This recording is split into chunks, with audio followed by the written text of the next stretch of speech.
사람이 아무리 편해 보이는 사람이랄지라도 그 속에 들어가면 문제가 없는 사람이 없습니다. 사는 사람들이 보면 다 고민과 나름대로의 아픔이 있습니다. 어떤 사람 보면 마음에 상처가 많은 사람들을 보게 되어집니다. 사실 상처를 주고 상처를 받고 살아가는 것이 우리의 모습입니다. 톨스토이도 그런 얘기를 했습니다. 상처라는 말을 십자가란 말로 바꾸어서 그렇게 표현한 적이 있습니다. 사람은 저마다 자기 십자가를 지고 인생을 살아간다, 이렇게 이야기했습니다. 겉은 좋아 보여도 실상 속에는 걱정과 근심이 많고 속을 들여다보면 그 속에 마음에 상처가 많더라, 그런 얘기가 되겠지요. 어떤 분은 사람은 마음먹기에 달렸다, 그런 얘기를 합니다. 하지만 그 마음이 상했을 때 과연 마음 먹은 대로 되겠냐 하는 겁니다. 오늘 본문에 보면 26절에 여호와께서 자기 백성의 상처를 싸매시며 그런 얘기를 합니다. 왜 하나님께서 이 말씀을 하실까요? 상처를 받았기 때문에 그런 말을 말씀하시는 거죠. 자, 우리가 상처를 받는데 어떻게 상처를 받느냐? 통로가 보통 세 가지가 있습니다. 하나는 이 세상입니다. 이 세상 자체가 상처를 받게 되어 있습니다. 때로는 어떤 분은 유전적 질병으로 상처가 될 때가 있고, 또 역사적 사건 때문에 나라가 망하고 또 어려운 일들 생겨서 그것이 큰 어려움으로 가정이 쪼개지고 서로가 더 헤어지고 그런 일들이 생깁니다. 또 자연재해나 전쟁이나 가난 때문에 또 상처를 받습니다. 특별히 자연재해가 많은 지역에 보면 상처받은 사람들이 굉장히 많습니다. 이런 분들을 보면 특징이 두려움이 굉장히 많습니다.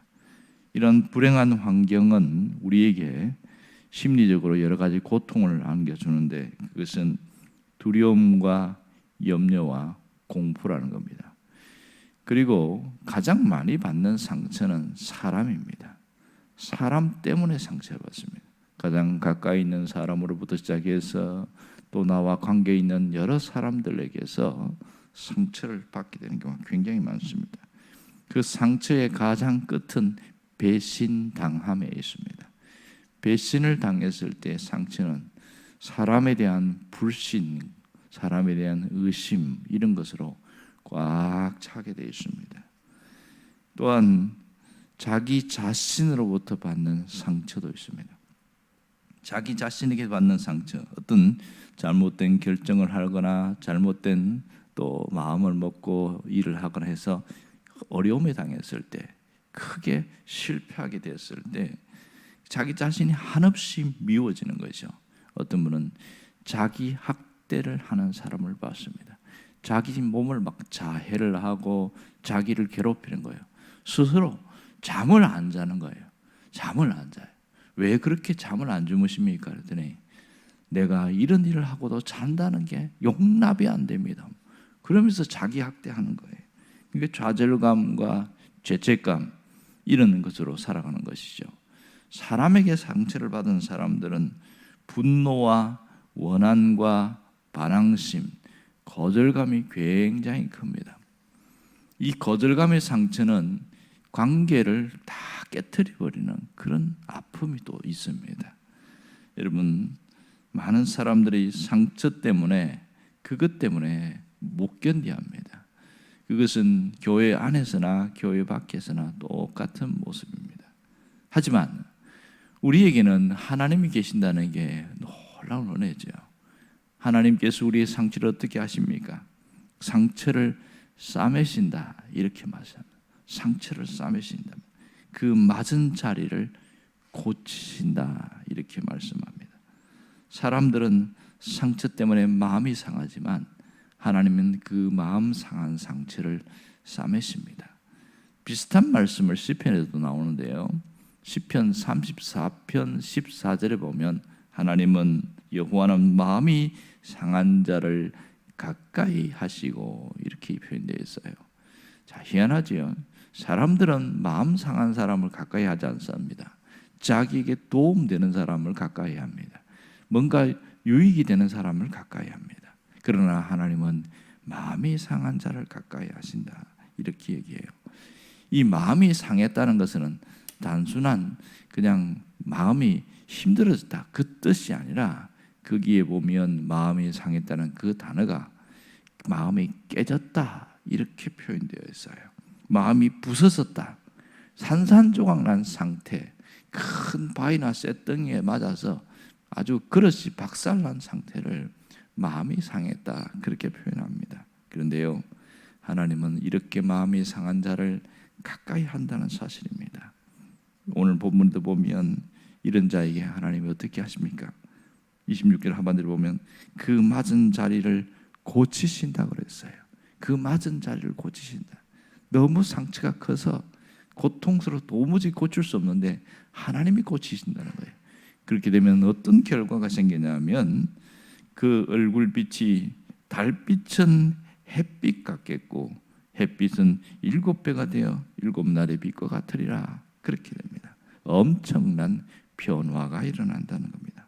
마음의 상처가 온전히 회복되면 놀라운 변화가 일어납니다. 실상 그런 사람을 봤어요.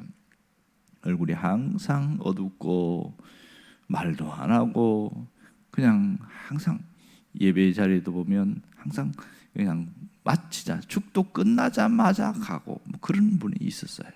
그런데요, 이분이 그 마음에 큰 상처가 있는 걸 나중에 알았어요. 그래서 똑같은 얘기를 한 거죠. 하나님은 우리의 마음에 상한 것을 하나님이 치유하시고 회복시킵니다. 하나님께 갖고 나오세요. 그렇게 얘기하면서 상처를 얘기하는 거예요. 그런데 그분은 한 번도 그걸 갖고 기도한 적이 없다는 거예요. 늘 어둡게 살아가는 거. 내 가정이 불우하고 환경이 그렇고 내 처지가 그러니까 누가 말한 대로 내 팔자 때문이죠, 뭐 이러면서 살아가는 거예요. 제가 성경의 표현대로 하나님은 마음이 상한 자를 가까이 하시고, 하나님은 우리의 여호와는 상처를 치유하시는 분입니다. 그 얘기하면서 얘기했더니 한 달이나 지났나요? 얼굴이 갑자기 싹 바뀌었어요.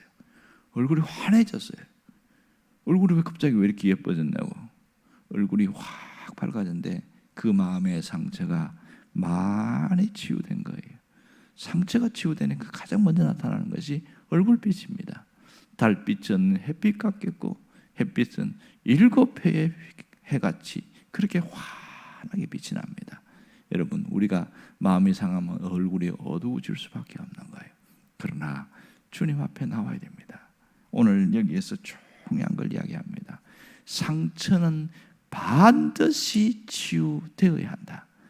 상처는 하나님 앞에 나오면 반드시 치유될 수가 있다. 이 두 가지를 명확하게 이야기하고 있습니다.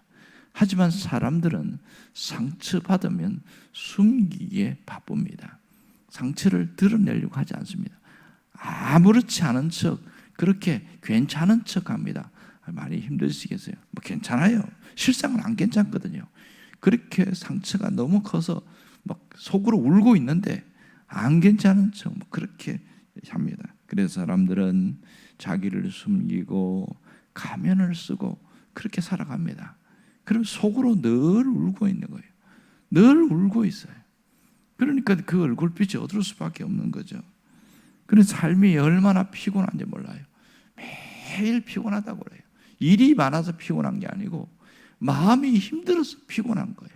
그런데 늘 스트레스가 많고 피곤하다고 그러고, 왜냐하면 그 상처를 계속 안고 살아가니 얼마나 힘이 들까요? 여러분, 그런 분들은 특징이 보니까 누군가가 내 상처를 아는 것에 대한 두려움이 있어요. 자존심이 상한다는 거예요. 그래서 절대로 상처가 없는 것, 받은 것 아닌 것처럼 싹 가리고 그렇게 살아가는 그러한 사람들이 종종 있습니다. 오늘 우리가 상처가 치유되어야 하면 용기가 필요합니다. 내 상처를 드러내는 용기, 내가 아프다고 말할 수 있는 그 용기가 있어야 됩니다. 아픈 것을 말할 수 있어야 치유가 됩니다. 성경에 보면 이 구약의 아람 나라의 나만 장군이 나옵니다. 이 사람은 불치병에 걸렸잖아요. 그런데 그 불치병 걸린 것을 혼자 감추고 있지 않았어요. 내가 아프다 이야기를 했어요. 그랬을 때에 이스라엘에서 온 한 여자 어린 종애 때문에, 그래서 이 엘리사를 만나고 뭐 그렇게 치유되어졌잖아요. 자기 상처를, 연약함을 드러낼 때 치유가 시작합니다. 여러분, 상처는 나만 많은 게 아닙니다. 다 보면 상처가 상당히 많습니다. 그래서 교회 안에서 보면 마음이 상하는 이유가 상처가 치유되지 않은 채 오랫동안 신앙생활을 하기 때문에 그렇습니다.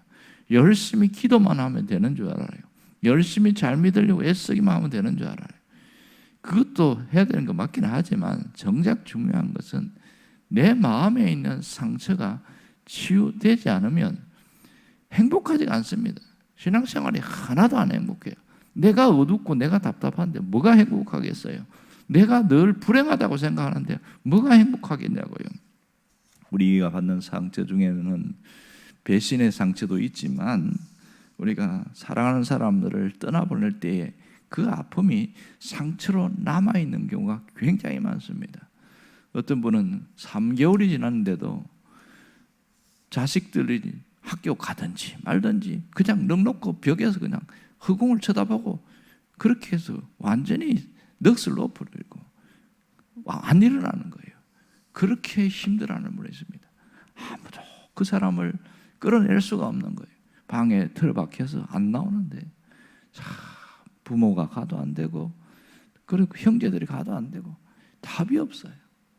그런데요, 똑같은 상처를 받은 그 아픔을 갖고 있는 분이 그 집에 사흘을 찾아갔어요. 또 가고 또 가고 그래고 아무 말도 안 하는 거예요. 가서 사흘 동안 뭐 했냐면 울어주기만 한 거예요. 힘들지, 많이 힘들지. 그러면서 펑펑 우는 거예요. 계속 사흘 동안 울어주고 왔더니 그제서야 툴툴 틀고 일어나는 거예요. 여러분, 상처는 내가 아프다는 얘기를 드러낼 때부터 시작됩니다. 그러면 그 누구에게 나타나야 될까요? 가장 먼저 하나님께 갖고 와야 됩니다. 하나님, 내가 지금 마음이 아파요. 내가 너무 견디기가 힘들어요. 끊임없이 하나님 앞에 갖고 와서 얘기를 해야 됩니다. 그래야 치유가 시작되어집니다. 그리고 사람들에게도 너무 괜찮은 척 하지 마십시오.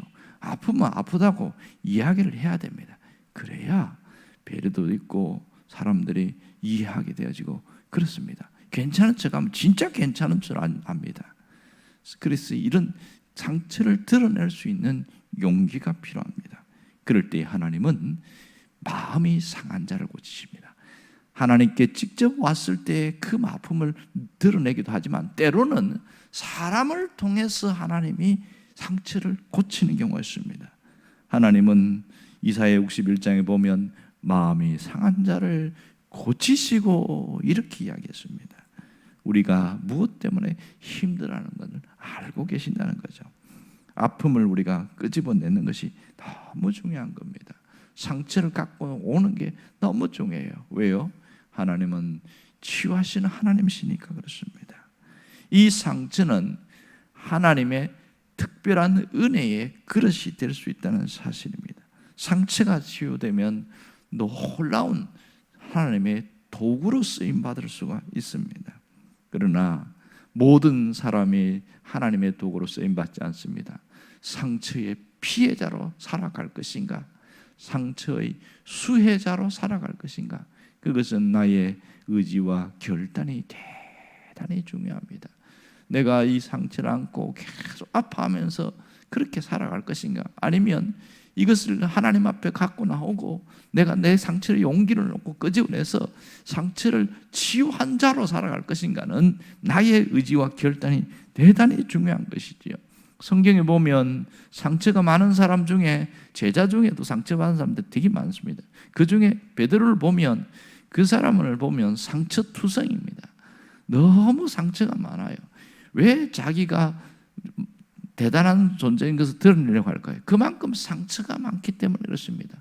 그러다가 끊임없이 실패하죠. 예수님을 대놓고 부인하고 저주할 정도로 그렇게 완전히 무너진 사람 아니겠습니까? 그렇지만 그렇게 실패자로 끝난 게 아니었습니다. 주님이 찾아오셨어요.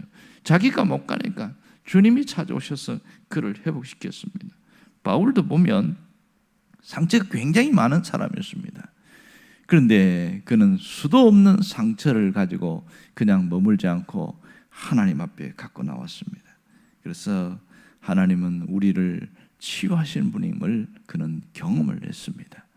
예수님도 이 땅에 오셨지만 수많은 사람들로부터 무시와 모멸과 멸시를 받았습니다. 엄청난 상처를 받았습니다. 하지만 주님은 우리와 다른 것은 상처를 입었지만 상처 입은 자로 계시지 않았다는 겁니다. 그래서 헨리 나우에는 예수님을 향하여 상처 입은 치유자 이렇게 표현했습니다. 예수님은 상처를 친히 입었지만 치유하시는 분임을 말했던 것이죠. 주님은 우리의 상처를 만져주십니다. 여러분, 상처가 치유되면 강점이 되는 겁니다. 하나님은 우리의 약점을 강점이 되게 하시는데 그 중에 하나가 뭐냐면 상처입니다. 이건 내가 아픈 부분이야. 내가 환경이 안 좋아서 아프든지 내가 삶이 너무 고달프게 살아서 아프든지 때로는 건강 때문에 그렇게 아팠든지, 그런데 그게 치유되면요 굉장히 강한 힘을 발휘합니다. 상처가 치유되면 강점이 될 수 있다는 사실입니다. 주님은 우리가 이런 강한 자로 살기를 원하시는 겁니다. 그렇다면 아직도 남아있는 그 상처를 어떻게 해야 할까요?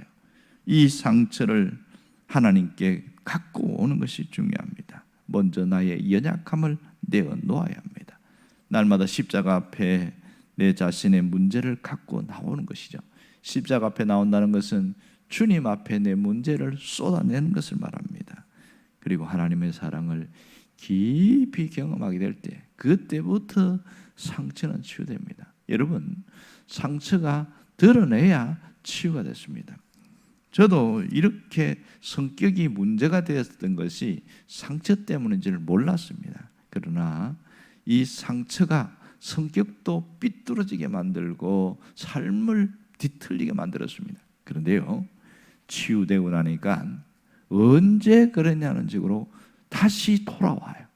마음에 착한 마음, 선한 마음, 본래 마음으로 돌아오게 되더라고요. 삶도 다시 회복되기 시작합니다. 그만큼 우리는 상처는 반드시 치유돼야 됩니다. 그래야 신앙생활에 행복합니다. 내가 이 땅을 살아가면서 참 사는 게 참 행복하다. 그것은 은혜만 받아서 그런 것이 아니라 내 안에 있는 상처가 온전히 치유될 때에 그 행복함을 누릴 수가 있습니다. 상처가 많으면 많을수록 아무리 은혜를 부어도 그때뿐이에요. 시간 지나면 또 불행하다는 생각, 자신은 가장 불쌍한 사람, 그 마음이 결코 떠나지 않습니다. 우리는 그런 존재가 아닙니다. 하나님은 우리를 가장 소중하게 지으셨고 그리고 행복한 자로 살아가기를 원하시는 겁니다. 그러므로 오늘 할 것은 주님, 내 상처를 치유해 주십시오. 내 상처를 치유해 주십시오. 그러면서 자기 상처를 끄집어내는 것이 대단히 중요합니다. 주 안에서 십자가에서 통하여 여러분의 상처가 온전히 치유되기를 간절히 바랍니다. 기도하겠습니다.